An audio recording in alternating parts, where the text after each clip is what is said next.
Okay, we've all been there, right? You open up that monthly cloud invoice, you look at the number for your data platform, and your jaw just hits the floor. It is a huge, confusing bill, and it feels like a total black box. Where is all this money going, and who's spending it? Well, today, we're going to put on our detective hats and crack the case of the runaway cloud bill. And that's really the central question, isn't it? The whole thing feels like a whodunit. You know there's a lot of spending happening, you've got a bunch of teams who could be the culprits, but there's no smoking gun. There's no clear evidence. That feeling, that lack of clarity, is exactly what we're going to unravel today. This quote just nails the whole situation. It's what's known as the tragedy of the commons. Imagine the data platform is like a company credit card with no limit. When it feels free, there's no reason to be careful. And what happens is the really efficient teams, the ones being thoughtful, end up paying for the inefficient teams who are just running wild. And of course, the total bill just keeps going up and up. All right, so to kick off our investigation, we need to understand the scene of the crime. We're calling this section the cloud's blank check, because for so many engineers and analysts, that's exactly what using the data platform feels like. Now, to really get to the bottom of this, we need to hop in a time machine for a second. This whole mystery of a runaway bill is actually a pretty modern problem. It didn't really exist in the same way just a decade or so ago.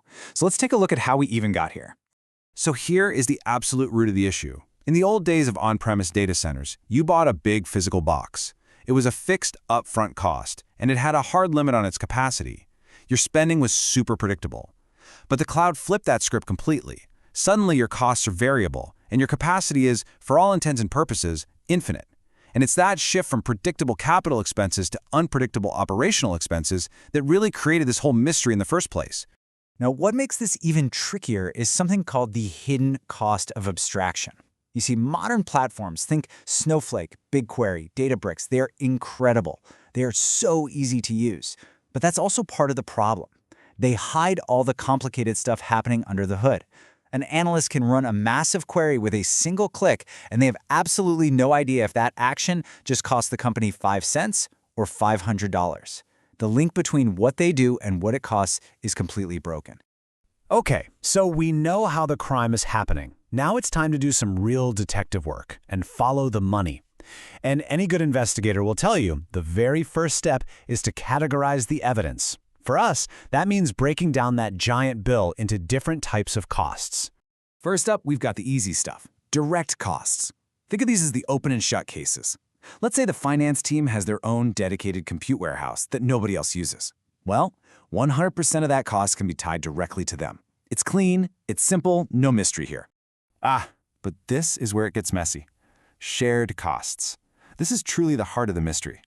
Imagine you have a big, important customer table that everyone uses. Marketing, sales, finance, you name it.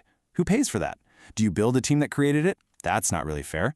Do you split it? If so, how? This is where most of the fighting and confusion really comes from. And finally, you have what I like to call the dark matter of your cloud bill, idle and overhead costs. This is the money you're spending on, well, nothing. It's the capacity you're paying for but not actually using. For example, your warehouse might be set to suspend after 5 minutes of inactivity. If your query only takes 10 seconds to run, you're still paying for the 4 minutes and 50 seconds it just sits there, waiting. Who's on the hook for that? So, once we've sorted all our clues into these different piles, how do we actually assign responsibility? This brings us to two really important methods that investigators use to bring some order to all this chaos: showback and chargeback. Now, you can think of financial accountability as a journey, a spectrum of maturity. Most companies start with just basic allocation, just trying to get the numbers into a report. The next step is showback, where you start showing teams what they're spending to create awareness. And the final, most mature stage is chargeback, where you actually bill their department's budget. That's when you get real accountability. So let's break that down. Showback is basically an educational tool. It's the friendly FYI stage. You're not penalizing anyone. You're just saying, hey, marketing team, just so you know, the dashboards you're running cost the company $10,000 last month. The goal is simply to shine a light on spending and get people to start thinking about it. Chargeback, on the other hand, well, this is where the rubber meets the road. This is where it gets real. With chargeback, that $10,000 bill for marketing isn't just an FYI anymore. That money is coming directly out of their budget. And you can bet that creates a very powerful, very direct incentive to be a lot more efficient. Okay, this all sounds great in theory. showback, chargeback, accountability. Fantastic. But it all hinges on one single critical question. How in the world do you actually connect a specific cost on that massive, complicated bill all the way back to a specific person or team?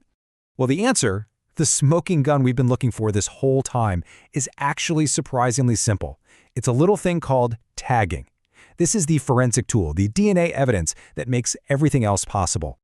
The way it works is brilliant in its simplicity.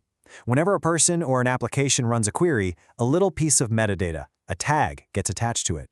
It's like a digital sticky note. That tag might say Cost Center, Marketing, or Project Phoenix. Then later, when the bill gets processed, the system just reads all those digital sticky notes and automatically sorts the costs into the right buckets. Now, for this to work, you have to have a rock-solid strategy. You can't just tag some things, you have to tag everything. The static things like warehouses and databases, and the dynamic things like the queries themselves, which can be injected by tools like Tableau or dbt. And most importantly, it has to be mandatory. You need a governance policy that says, no tag, no run. It's that simple. So we've found our culprit, unattributed spending, and we have our weapon to fight it, tagging. Case closed, right? Well, not quite. Because solving this mystery isn't just about putting a technical fix in place. It's about fundamentally changing your company's culture. And here's the surprising part. The ultimate goal is not just about cutting costs. This right here, this is the number that gives CFOs nightmares, the total cloud bill. And let's be real, if your company is growing, this number is almost always going to go up. And if you focus only on this big, scary number, you're going to panic and make bad decisions that are all about cutting. But watch this. What happens if we change our perspective? Instead of that total bill, what if we focus on our unit economics? Something like, what's our data cost for every customer transaction we process? Now, if this number is going down, even while the total bill is going up, that is fantastic news. It means you're getting more efficient as you scale. Your spending is going up for all the right reasons. And that's why unit economics needs to be your North Star. It completely reframes the entire conversation. You stop asking the negative question, how can we cut costs? And you start asking the positive, strategic question, how can we invest this money more efficiently to generate even more value for the business? This quote just brings it all home. The whole point of all of this, the tagging, the dashboards, the chargeback, it isn't really about making the accounting perfect. It's a tool that's designed to change behavior. It's about empowering your engineers and your analysts with the information they need to make smarter, more efficient decisions every single day. And that leaves us with one final question for you to think about. By finally solving the mystery of your cloud bill, you can transform your data platform from this scary, opaque cost center that you're always trying to shrink into a transparent, efficient engine that you know is generating real value.